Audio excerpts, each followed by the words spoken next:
Today on the show, my guest is Jenny Sommerlot with Peterson and Company, which is part of Keller Williams Elk River in Malacca. Now, let me tell you more about Jen. Now, Jenny is a self-proclaimed country girl, a realtor specializing in rural real estate transactions involving land splits, acreages, and farms in central rural Minnesota. With a proven track record, she closed 24 units in her first year. That's incredible. 22 in her second year, 30 in her third year, and 40 in her fourth year, demonstrating her dedication and expertise. She takes a relationship-focused approach, serving clients with the same care she would extend to family and friends. As a busy mom to 3 boys and a varsity softball coach, Jen understands the value of being invested in her community and finding the perfect fit for each family. Her personalized, no-pressure approach has made her a trusted advisor for those looking to buy or sell in Minnesota's rural heartland. I want everybody to check out Jen at her website, which is jen.soldinmn, jen.soldinmn.com. We'll have a link to that in the show notes. And I want you to follow her on Instagram. If nothing else, follow her on Instagram. Jen, I apologize. What is your Instagram again? Yeah, it's just at Jen Sommerlot. At Jen Sommerlot. Sommerlot, at Jen Sommerlot, Sommerlot. We'll have a link to that in the show notes. Jen, my apologies. I had that in front of me and then I lost it. So thanks for coming to my rescue. Without further ado, Jen Sommerlot, everyone. Hi, Jen. How are you? Good. How are you? Good. I'm really excited to talk to you because I grew up in a smaller city, not as small as where you are, but I went to school surrounded by cornfields. I'm from Central Illinois, and I very much feel more connected to rural people who live in rural areas than maybe even people who live in urban environments. I live in the city now here in Chicago, but we know that there are realtors all over, not just the major metropolitan markets. And so I'm super excited to chat with you because you've been having incredible success for somebody, for in your first 4 years there. That is an incredible story. And, I'd love to sort of go back to the beginning and really hear about why you got into real estate. So tell us how that happened. Yeah, so it was something that I've always been interested in ever since a little girl. Like I just loved houses and dreaming of, what the inside of houses looked like. Um, but went to college, did the stay-at-home mom thing for quite a while. And in 20, I think it was 2019 when I started my pre-licensing, kind of just as COVID was hitting. And I thought, why don't I'm stuck at home anyways. I might as well just pump out this licensing stuff. I can do it all at home and get my real estate license and just give it a shot. I definitely didn't expect to have the kind of success that I've had so far. I thought it would just be, I'd sell a couple of houses a year and have a little bit of side income. But it just took off right away. So that's how I did it. Stuck at home during COVID and thought, why not? Well, probably a lot of our audience is like, "Oh, it didn't just take off for me right away." So I want to hear a little bit about how you made that happen because you don't live in an area where there's you live in a town with a population of 3,000, and of course you service beyond that, not just that town, but you are in a very rural area. I assume there's other realtors competing for all those deals as well. So it's not like things just fell into your lap. And I'm sure it was a lot of hard work. And I've also too, I'm always impressed by realtors who are also moms and dads because they're usually also coaches. They volunteer. They're doing all these other things on top of being, in this case, a mom and a realtor. So I'm amazed that you're able to juggle all of this. But tell us, like, when you first got started, how did you start going about getting business? Because people didn't know you as a realtor at that point. So how did you start conditioning everyone to look at Jen Sommerlot differently? Yeah. I don't know how I juggle it all either. Just so you know, it's like the spring and summer months where I'm just trying to survive day to day. But so how I just, you know, I mean, Malacca is where I grew up, and so I know a lot of people. I've been involved in my community. Grew up here, went to college, came back, and so I have a pretty big sphere here. and just connected to a lot of people. And then I also coach at the high school. And so once I got my license, I honestly just started posting a ton on Facebook just to let people know that, hey, I have my real estate license. I'd love to help you. And then I just made it a goal to try to post almost every day some kind of real estate content just to keep myself in front of all my people. So that way, when they had a real estate need, they would think of me. Sure. Um, and part of me hated doing that because I was like, I don't want people to unfriend me because they're sick of all the real estate content. Um, but I was like, I have to do it. It's part of the business. And so I'm going to do it. If people want to unfollow me, I guess they'll unfollow me. I'm guessing probably nobody did unfollow you, but it is something that a lot of agents struggle with, right? We do sort of think about that. We think, gosh, if I start posting content on my personal page, maybe if for those of us that don't have a separate business page on Facebook, if we're doing it on our personal, that is something to think about. When you were posting content when you first got started, was it content? I mean, I'm assuming it wasn't just listed, just sold because you were new and you probably didn't have just listed, just sold, that kind of those kind of types of posts. So, what types of content were you posting? Was it content that would be useful to people in your area? Yeah. So I would post like informational stuff that would help them as far as interest rates or, if interest rates go down, this is what's going to happen to home values or, those types of things. A lot of the, I guess, stuff that we think we aren't experts in, like I would post that just to, stay top of mind and show that I knew what I was doing in real estate.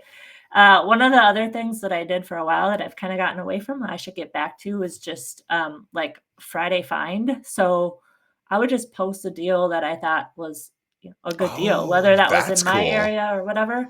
Um, yeah, and just say, you say who it's listed by, but if you're interested in it, reach out to me. Just to keep people like houses, no matter what, if you're the listing agent or not. And then once I started doing more deals, it was the client reviews and the just listed, just sold, it's the story of the transaction, stuff like that. Yeah, that all perfectly makes sense.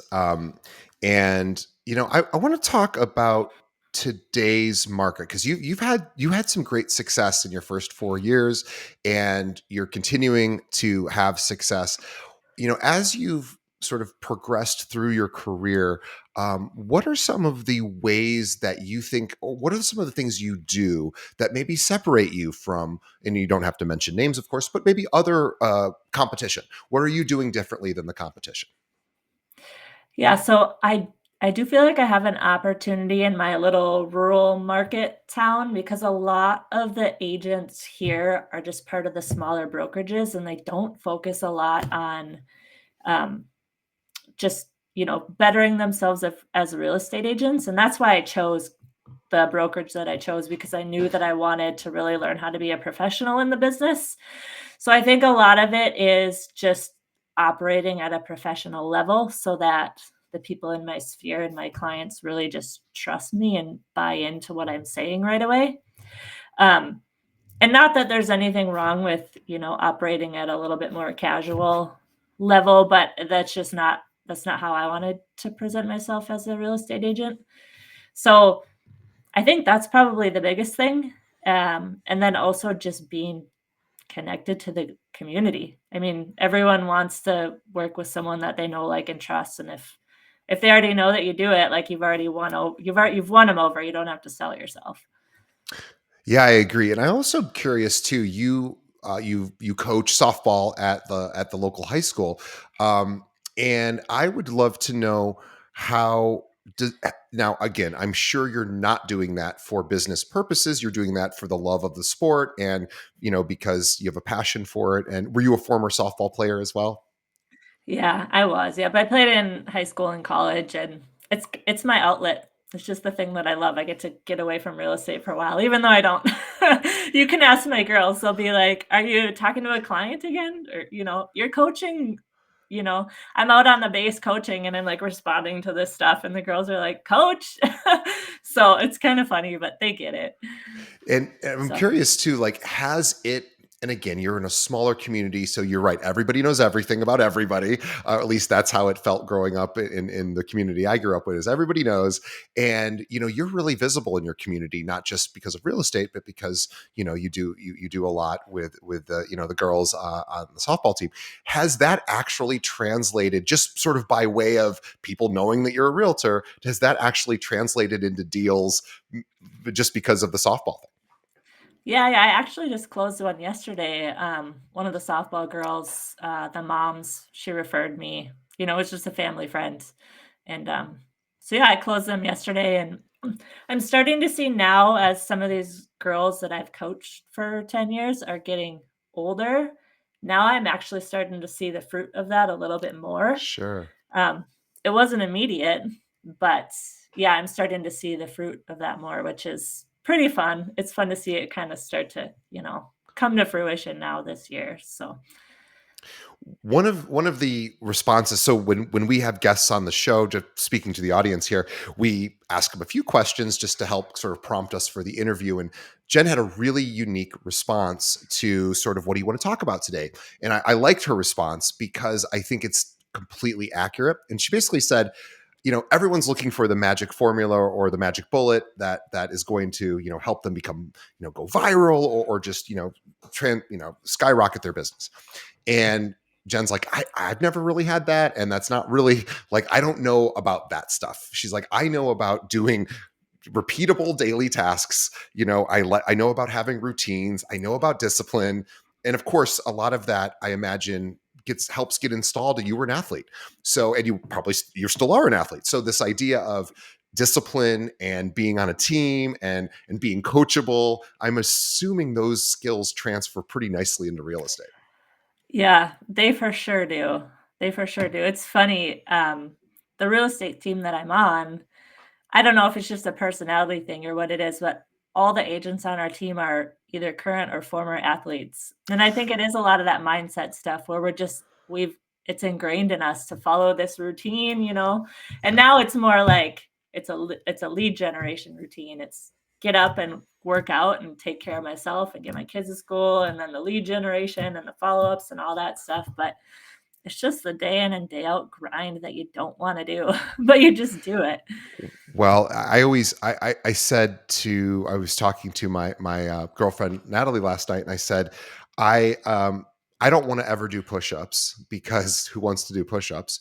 But it's a really good idea to do push-ups, right? So it's this idea of doing things every day that are difficult but healthy, right? And so I think I'd love to talk to you about that, because you have a lot of balls that you're juggling, and you're running a household, you're running a business, and of course you're coaching a girls team, and doing all of the family stuff on top of all of that.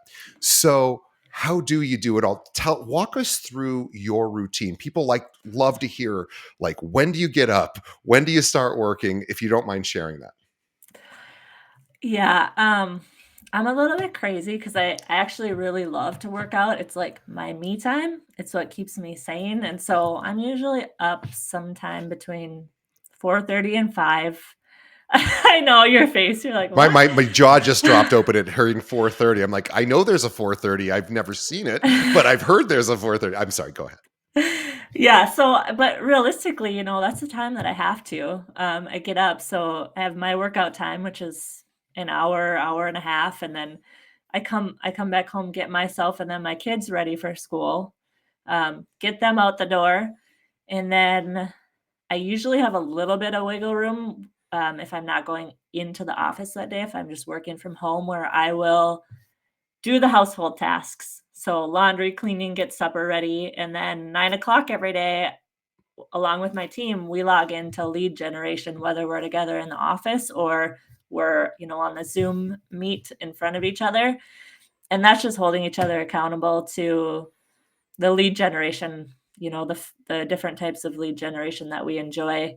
And there's still types of lead generation that I have to do, even though I hate it. Like I hate making calls. I'm just gonna say it. That's not what I love. I like to be in front of people on social media, um, but I do still have to make those calls sometimes. But I have Yeah. found that, like, the social media and being in front of my people that way and then just out in the community is that's kind of my moneymaker, and so just doing the lead generation, that works for me, and I think it's important for agents to know that you can find different ways to lead generate in real estate. You don't have to make 1,000 cold calls a day. Yeah. So, yeah. It's very true, and I don't even know if cold calls even work anymore, really. But there are lots of ways, of course, to grow the business, and I'm really interested too in you were just saying I don't like making calls, but I still have to make care calls. I still have to do that. Um, this is part of the discipline part, right? Where you're like, I don't want to like you love working out, but maybe you don't like making care calls. Right. So, but you still do both, right? Mhm. You're still doing it. And when you get up every day, are you just basically following a template that you've already established? You're like, I already know exactly what I'm going to do today. And I'm just curious about how you set your day up. Yeah, it's the same thing every day, Monday to Friday. So once I finish lead generation around noon, then it's, you know, I try to schedule the showings and the closings for in the afternoon. It doesn't always work that way, but that's the time then that's set aside for all the random things that have to get done. And then once I'm done with that, I have to pick up my kids. Yeah. And then I'm full on mom because 'cause they're still pretty young. They're 9, 11, and 5. Lots of So, activities, lots of things. yeah, yeah, and so, yeah, so and then, sometimes it's evenings, showings, and weekends, but that's my general daily template that I follow. It might vary day to day, but Is the lead gen from 9 to 12, which that's a big block of time. Is how significant, how important is that block of time for your business? oh, it's like everything. If I didn't do it, I wouldn't because once I get my kids in the afternoon, I usually just do the work that's absolutely necessary. I'm not trying to find new business at that time of the day. So if I don't do it in the morning, it just doesn't happen. Yeah, so I like that you time block so every day you already have a designated time and you have accountability because there's other people that are also doing it at the same time. So there's this like strength in numbers. We'll all hold each other accountable, and we'll all show up at the same time, virtually or in person, and we're going to just start pounding the phones or doing our call or whatever the Mhm. actual gaining new business activity of the day is. And Yep. I was thinking about that because it's something I need to do as well. So I recruit realtors, and I was thinking, gosh, if I recruited if I did outreach for 3 hours a day, how many more agents would be here at our office? So you've actually inspired me to take a look at my calendar and get a little bit more succinct with it. But I think that's got to be a huge part of your success is the rinse and repeat. Like every day, I base, things change, of course. Things come up all the time. I'm sure you have 3 kids, and Yep. every day is an adventure. But I'm also Yep. sure that you're sticking to the schedule pretty regularly, and you have the discipline, and you also know that you're not going to love every part of it, which is also a big thing because I think we're so conditioned. I think our phones sort of well, I think they do us quite a few disservices, but one of the disservices is I think it makes us think if we don't like it, we don't want to do it because with our phones we can get any sort of pleasure we want, pretty much at our fingertips, right, instantly for free. And we don't have to do a lot of hard things with your phone, right? So I love the fact that you have this sort of sports background and team background, which is all about doing the hard things for the betterment of the team. And I want to talk about being coached. How important is it now? You're in your 4th year that you're still, and you talked about always improving. That's sort of an athlete mentality as well. How important is it to be coachable? Well, I find that most agents get into the business and they get out of it within a year or 2. Yep. I find that the agents that get out of it are the ones that aren't coachable. They're not Yeah. willing to adapt. and do the hard things that they don't want to do Mhm. in order to find that business. So, I mean, being coachable is everything, right? In sports, as a coach, you like the kids that are coachable, you like the athletes that are coachable. And it's the same thing in real estate. I came every new agent comes into the business not knowing a single thing.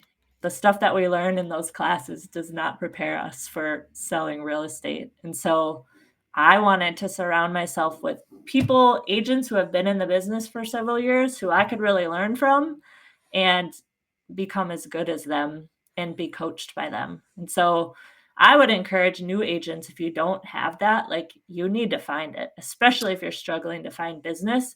If that means that you get on a team and you give up part of your commission for a couple of years just to learn the business, you are going to be so much further ahead than the agent that chooses to stay as a solo agent and is just trying to figure it out all on their own, their first couple of years in the business. And being on a team, that's definitely what's propelled me forward too, because I really feel that being on a team has just taught me how to be that next level above, the other agents in my market. Yeah, you bring up a good point.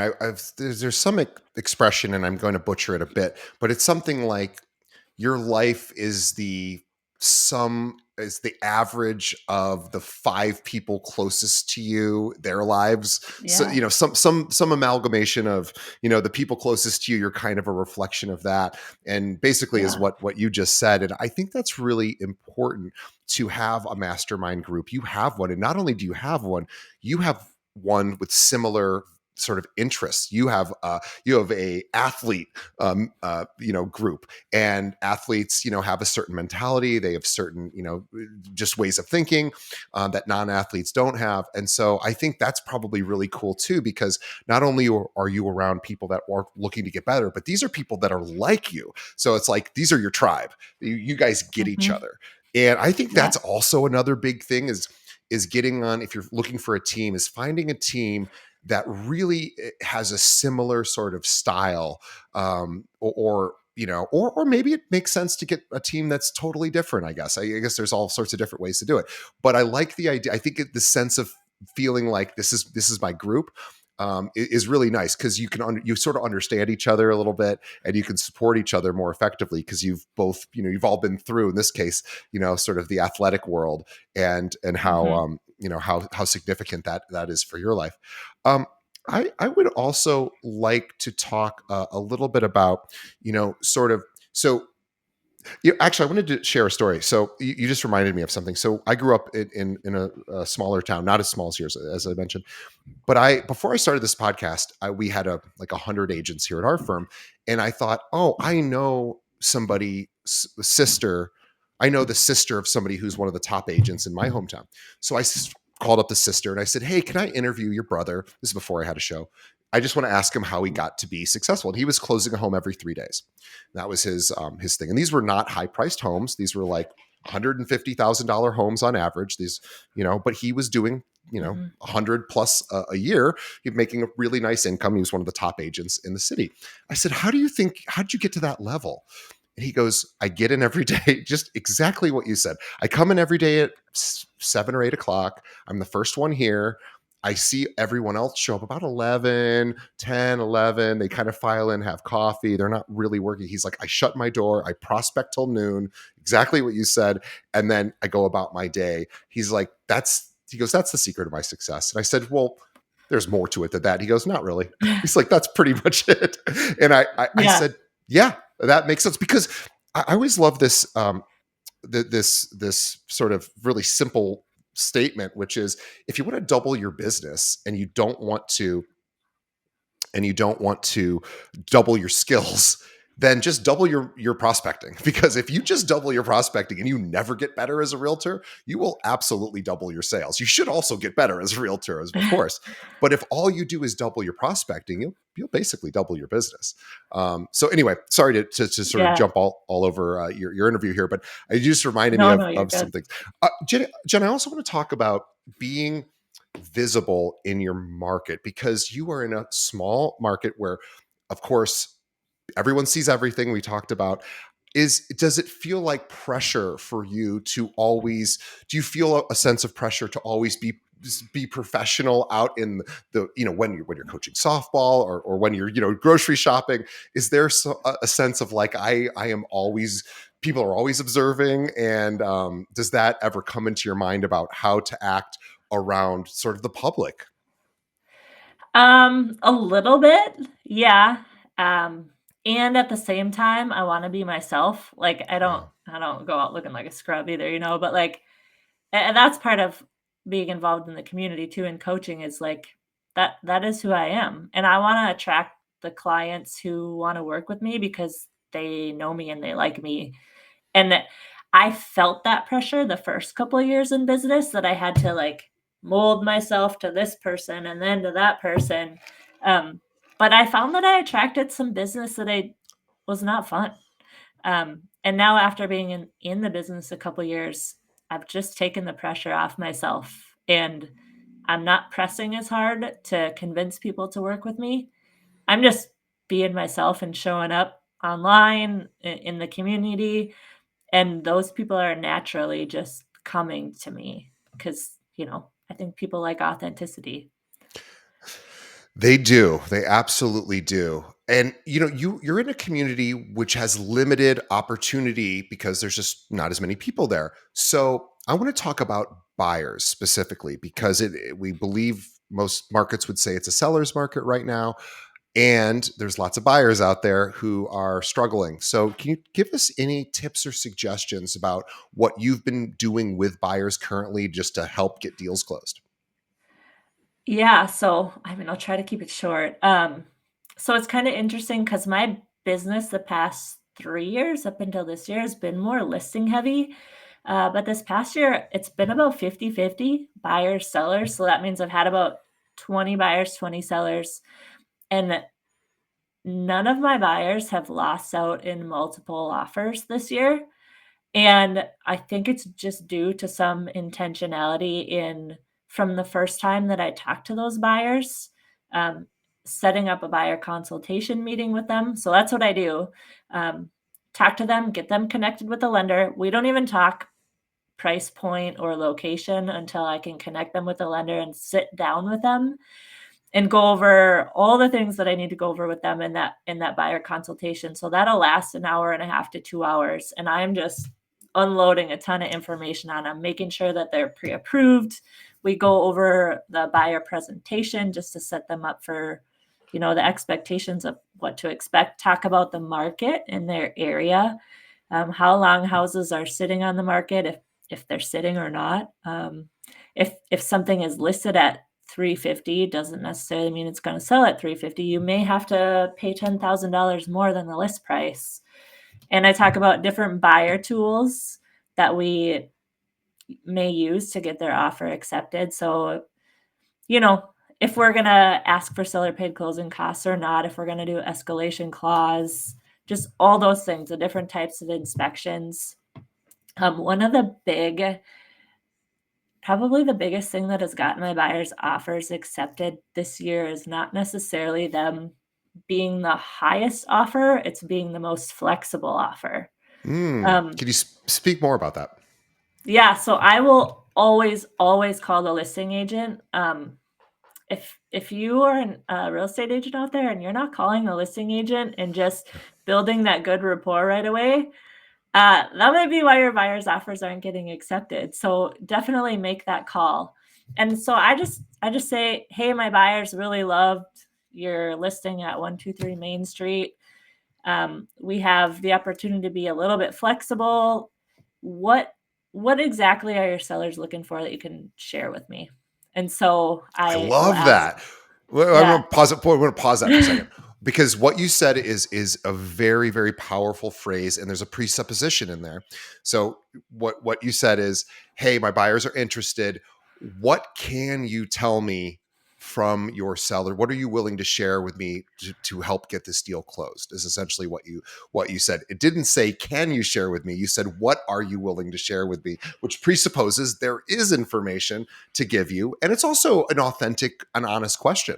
And it shows that you really care. It shows that you're like, hey, I want to make this happen. Let me know. So it seems like a kind of a throwaway phrase, but it's a very powerful phrase because it implies I need to make this deal close. I want to work with you. Let's get this done. And Yeah. that is very exciting to a listing agent. Yeah, I mean, the biggest thing is too is like it's not a my buyers versus your sellers. It's a the buyers, the sellers. How can we make this feel good for everybody?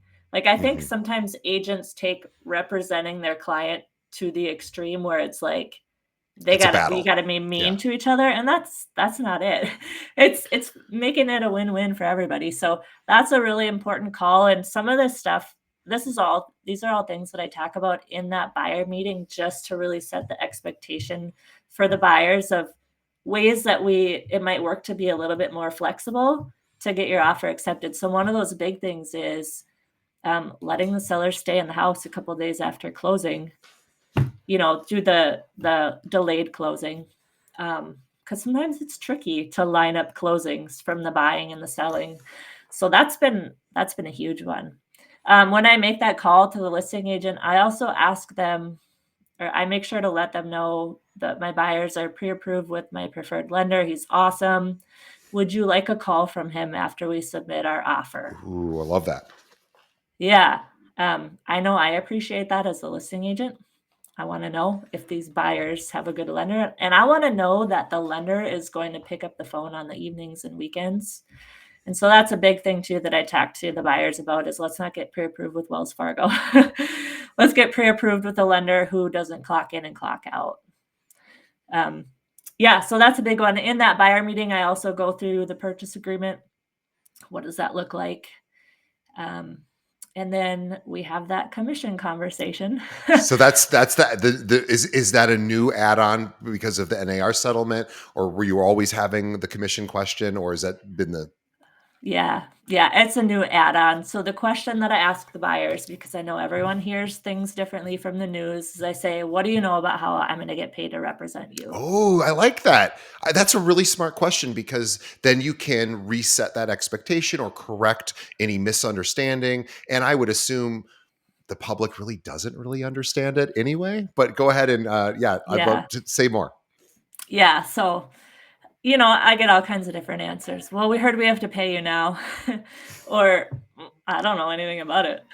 Yeah, Um, and so then I just break it down for them. I said, "In Minnesota, we've been a full disclosure state, so for us, in most cases, the commission is not changing. In most cases, I'm gonna get paid by the seller to represent you. However, we do still have those circumstances where a seller is gonna refuse to pay me to represent you. Um, and if that's the case, then I need to get paid somehow."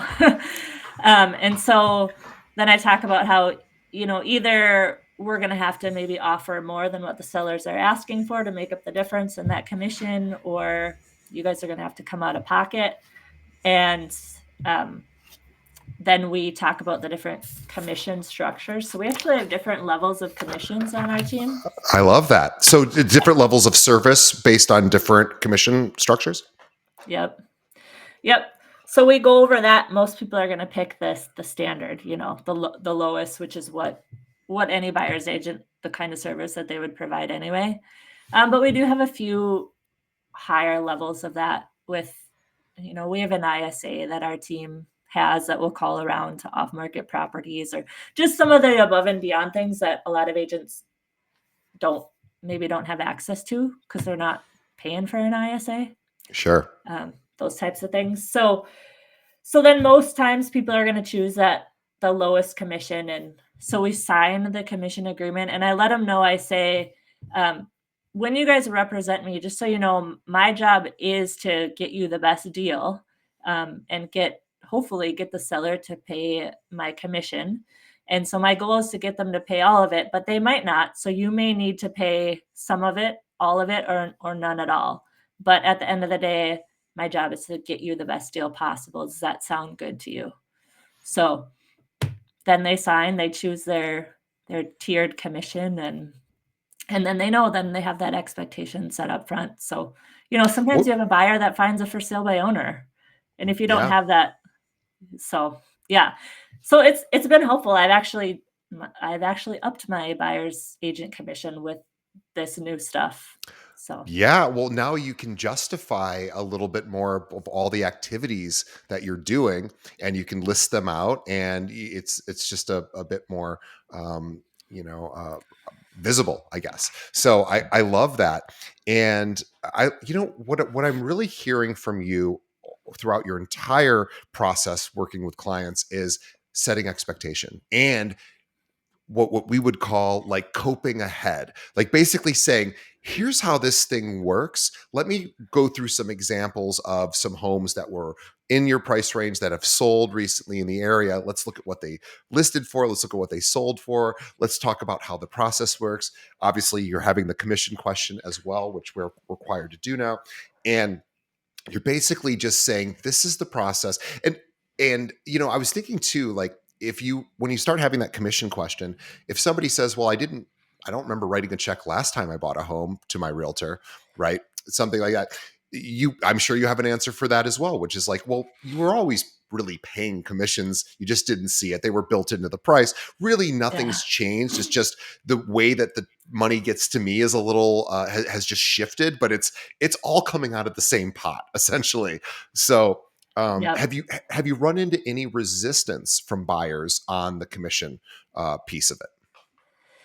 Actually, no. I mean, I had one set of buyers that I met with that never they didn't sign with me.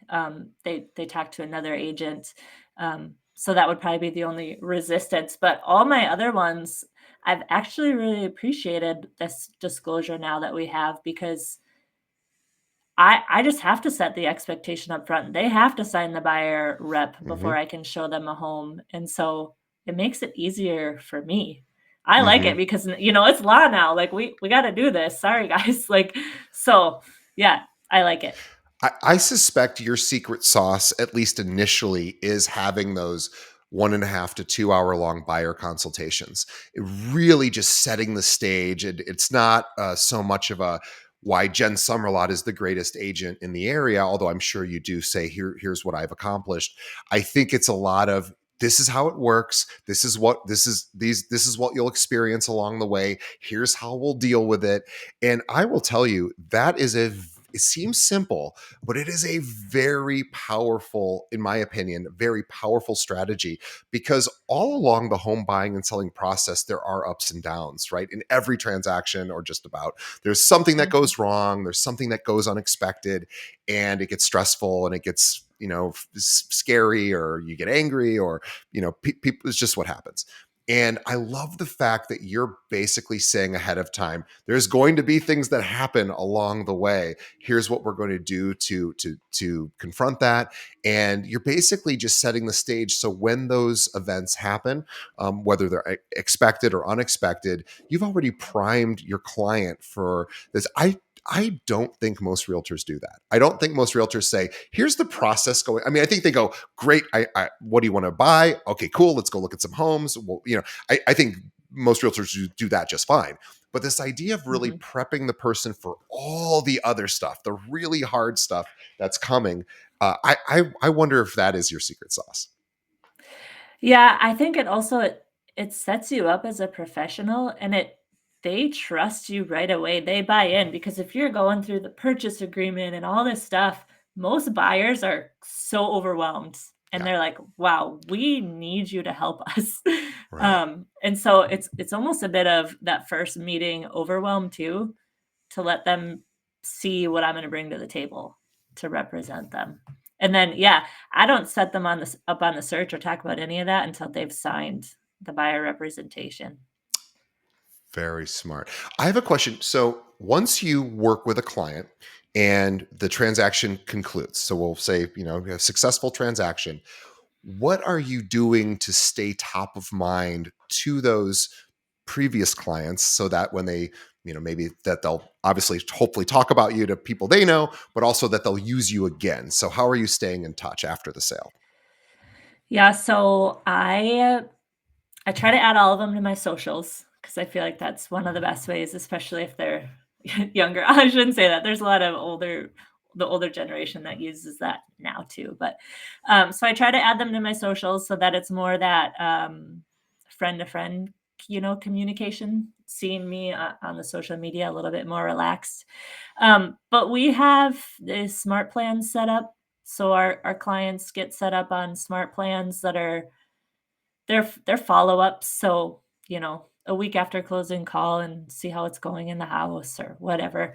Um, every December, I make a call to all my buyers, my new buyers from that year, and make sure they've homesteaded their property. I've had a few who have totally forgotten and who have been so appreciative that I saved them a couple thousand on property taxes. Yeah. Inviting them to client events. I don't send out cards. It's something that I feel like I should probably get better at. I do have the advantage of my lender. We have the co-branded stuff, and he Sure. sends everything out, which is awesome. It takes something off of my plate. Um, and then just like those check-ins with them quarterly, and then when they go into the CRM, they're getting market updates and they're getting our 5 best things newsletter that goes out every week. So I think they get touched like 100 times a year. Wow. There's just a bunch of different touches that they're getting. And a lot of it's the automated stuff. Well, But I live here in Chicago and McDonald's is headquartered here. And I'm not in any way suggesting your business and McDonald's are analogous. But what I will say is I get hit with McDonald's uh, advertising or McDonald's branding, is what I should say, not advertising, all day long, every day because of Chicago. And it is funny because it absolutely, I probably get 100, McDonald's sort of, I don't know what you call it, experiences every month, I bet. And as a result, I'm constantly thinking about McDonald's, even though I don't often eat there because I don't, it's not maybe the healthiest choice for me in most cases, or at least I don't choose the healthy options if they have them there. But the point is that because I'm seeing it over and over and over and over again, it's kind of like always a little bit on my mind. I'm like, oh, I wonder what they're doing at McDonald's these days. And again, that sounds completely silly, but if you're touching your sphere 100 times a year, and again, they're not reading all 100 items or they're not seeing all 100 things. no, Maybe maybe they're just deleting them or throwing them away if it's a, but they see your name for a split second before that delete button gets hit or before they throw the postcard away, and that's all that matters yeah. is that. And I love that. So I want to talk about 2025 because you are an athlete. Athletes love goals, they love getting better. What are your goals, or what are some of your goals for 2025? Yeah, so I'm actually lowering my units goal for this year because I'm gonna try to do more personal deals, flip opportunities. Um, just because those aren't as as time consuming, and I did a couple this year that were pretty fruitful. So right about 35 units is gonna be my goal, but then also an extra like 300,000 in flipping houses. Wow. Um, so, I don't know how many total properties that's gonna come out to, that they're all different. Um, so about half, maybe about a third of my income in actually traditionally selling real estate, and then, you know, the majority of it in flipping, but we'll see. Um, and then I represent a couple builders right now. And so one of the things that I'm planning to do is implement design into my business a little bit more to help those builders, because I find that sometimes the builders, they don't pick the best finishes. So just really figuring out what I can do to come alongside the builders and make their life easier to put out a good product that's going to sell. And then in that, I'm going to try to acquire 1 to 2 more builders to represent. So, yeah, 35 units give or take, the flips, and then implementing design and finding a couple more builders. Two last questions. One, how did you start to learn about real estate investing? Did you learn on your own? Did you go out and, were you reading online? Did you have a mentor? How did you start learning about that? That's a good question. I really just started investing in the last year because, 4 years into the business now, have a little bit of wiggle room in the budget. Um, my team lead, Eric, he's awesome. He has his hands in a bunch of different places of investing, and so I learn a lot from him. Um, Podcasts, and then just I don't know, just getting into it. I was scared to jump into buying that first investment property because I'm like, "What if I fail and I lose money on it?" And you have to get to the point where you just have to do it. I think it's the same with making those calls. You're scared to do it, but, like, what's the worst that's gonna happen? Someone's gonna hang up on you.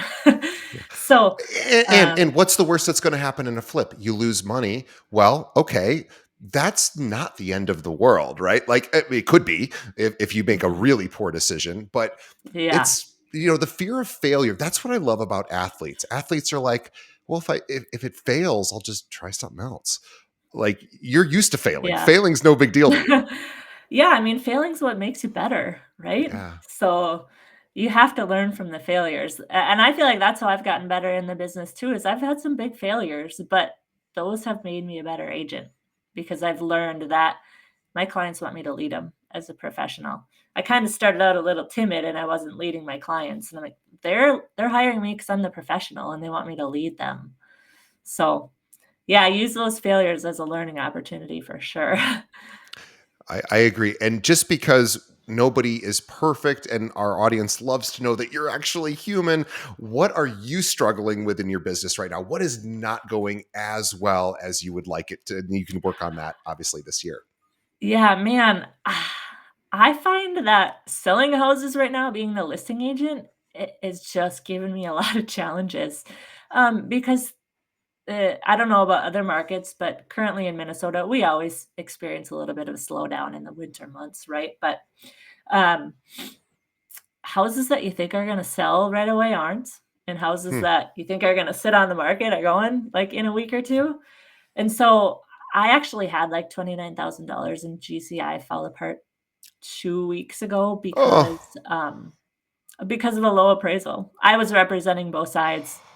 The appraisal came in $60,000 low, even though the oh, comparables that we use supported it, the purchase price, and so, at the end of the day, sellers weren't gonna come down 60,000, and I didn't advise them to do that, and the buyers weren't gonna make up a $60,000 appraisal gap, and I didn't advise them to do that either, so those deals do fall apart, and, yeah, I've had a couple of them this year where it's like, oh, it's just heartbreaking, but at the end of the day, if you've done everything that you could do and it's out of your control, you have to move on and I, onward and the next piece of yeah. business. And to sort of go back to your coaching sort of metaphor is like the best softball players strike out a lot, of course, Yeah. or Yeah. they ground out a lot, or they hit fly balls that get caught, or or they foul tip to the catcher, or whatever it is. They're it, it, the idea of failing is just part of the deal, right? It's just part of the deal, and it hurts when it's a $30,000 failure, but you have to almost build it into the business plan, almost like I'm going to lose a big deal every year. And I Yeah. always think too, like you're so good at setting expectations. You have, as an athlete, you're used to not winning, because you win sometimes and you don't win other times. So this idea of not winning, I think that's really the key, is like, how do you handle not winning? And let's actually talk about that. So I know if I, 30,000 in GCI, that would send me into a pretty serious depression. So, now I hopefully we get up the next day, but it wouldn't be a good day for me. How do you get past? This is my last question. How do you get past Yeah. those big setbacks? Well, it's just like in sports. You don't learn when you win, Yeah. but you learn when you lose. So how do I get past the big setbacks? Well, I mean, for me personally, when that one fell apart, I was like, "You know what? I've still had a good year, and I still have a good pipeline, and I can still go find more business, and I can't dwell on something that I can't change." So, Oh, yeah, I'm gonna be upset for a day. I'm gonna be pouting, maybe whining a little bit like, "This I wanna get out of this business. It's so hard." right. But then I look back and I think, "I love this business." So Yeah. it's more deals are gonna come. So you have to get back on the horse and you have to keep going. Yeah, it's mindset. And also too, it's about expectation. Like this is what happens sometimes. Sometimes the ball does not, go through the net. Like sometimes it just doesn't. And there's nothing Yeah, we can do about it. And I love the fact that you're basically quoted the serenity prayer, which I think is about the wisest prayer I've ever heard, which is, the knowing what you can change, what you can't change, and knowing what you can influence and what you can't, and not suffering the stuff that you can't change. And yeah. I think it's about probably the wisest prayer, and we're not a religious or type of podcast, but that is a pretty practical tool to use. Can I change what has happened? If not, you said I have a pipeline. I can get more business. So you didn't just even say, well, I've got all these other deals in the pipeline, no big deal. You said, I can get more business. You said that very specifically. And I don't know if our audience caught that, but that is the secret of Jen Sommerlot. She loses deals too, and she goes, I can get more deals. Like it wasn't even a stressful thing for you. And you're only in your fourth year. It's not like I've been doing this 25 years. I can get more deals. You just have this self confidence knowing, well, 4 years ago, I didn't have any deals. So now I have all these deals. I created that. So I guess I could create more. There's no reason why I couldn't.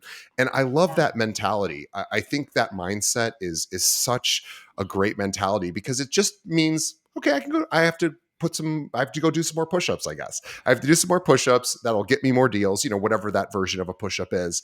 And yeah, and you're doing it from 9 to 12 every single day. So I would say for everyone listening, we're going to let Jen enjoy the rest of her this is a holiday week. Actually, we're recording this just before Thanksgiving. We're going to let, and by the way, Jen's making an entire meal for her family, so we're going to let her get back to not only being coach and team member and realtor and mom, but we're going to let her go back to all of her different duties, as well as being a podcast guest.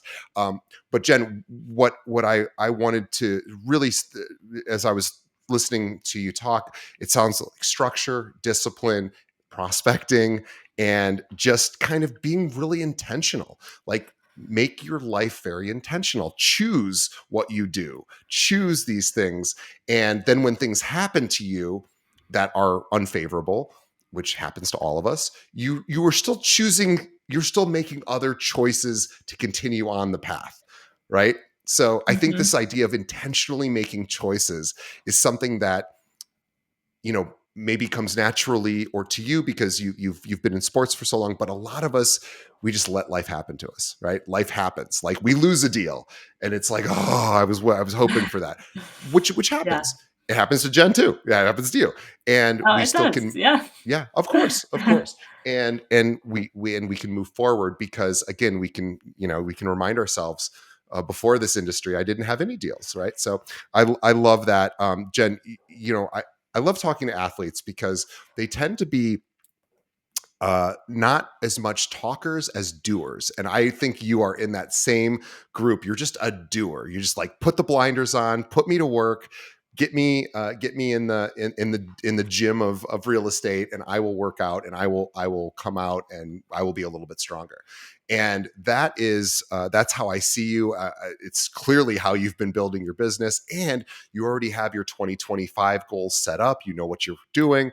This is all about intentionality. You're planning. So on behalf of everyone, let's thank Jen for reminding us how to run our business. This is a really, really great lesson lesson for me too. Prospect, prospect, prospect every single day. Do the hard things, and you'll get results. The good news Yeah, too is there's so many people that have come before us that we know what to do. Like we know what we're supposed to do. Thank goodness we don't have to blaze the trail, but we mhm, have to do it. So, on behalf of our yeah, audience, I want to thank Jen for talking about just doing it and getting, continuing to build her business in addition to all the other things that she does. On behalf of the audience, thank you, Jen, for spending an hour with us to tell us how you run your business. And on behalf of Jen and myself, I want to thank the audience for listening and paying attention. And hopefully, you got some great strategies and ideas about how to make your business more profitable and more efficient in 2025. So we thank you, the audience, as we wrap up 2024. And also want to tell everyone, please share this episode with another agent. Think of another agent who needs to hear from Jen, and send them a link to our website. You could do keepingitrealpod.com is where all of our podcasts can be streamed, but you don't even have to do that. Just go to any podcast directory, search for Keeping It Real, hit that subscribe button. Also, please leave us a review. It really helps us out, lets us know what you like and dislike about the show so we can keep improving. Just like Jen said, keep improving so we can keep doing a better job for you.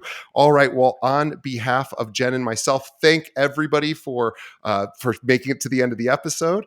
And Jen, we'll see you later, and we'll see everybody on the next episode. Thanks, Jen. Thanks for having me. Happy Thanksgiving. Happy Thanksgiving.